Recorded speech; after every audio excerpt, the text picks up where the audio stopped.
ਲਓ ਜੀ ਚੈੱਕ ਕਰੋ 4 ਵੀਲ ਦੀ ਮੋਟਰ ਆ ਠੀਕ ਹੈ।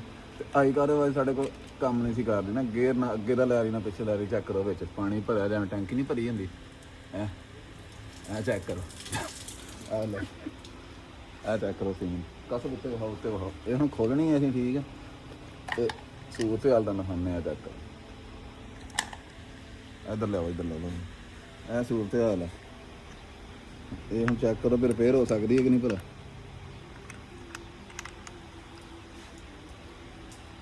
ਮੇਰਾ ਖਿਆਲ ਵਿਕਾਸ ਉਤਲੀ ਦਾ ਵੀ ਇਹੀ ਸੀਨ ਹੋਣਾ। ਉੱਤੇ ਇੱਕ ਥੱਲੇ ਆ ਜਿਹੜੀ ਇੱਕ ਇੱਦਾਂ ਹੀ ਉੱਤੇ ਆ ਇਹ ਵੀ ਖੋਲਣੀ ਆ ਹੁਣ। ਅੱਛਾ ਆਹੋ ਖੋਲ ਕੇ ਵਿਕਾਸ ਆਪਣੀ ਟਾਈਮਿੰਗ ਜਿਹੜੀ ਪਤਾ ਕਿ ਨਹੀਂ ਚੱਲ ਤੂੰ ਕਰੇ ਕਿਤੇ ਕਿ ਨਹੀਂ ਵੀਡੀਓ ਬਣਾਉਂਗਾ ਮੈਂ ਤਾਂ ਵੀਡੀਓ ਮੈਂ ਟਾਈਮਿੰਗ ਤੇ ਥੋੜੀ ਬਣਾਉਣ ਡਿਆ ਤੇ ਮੈਂ ਤੇ ਵਿਖਾਉਣਾ ਪਾਣੀ ਨਹੀਂ ਕੀਤੀ ਕਦੀ।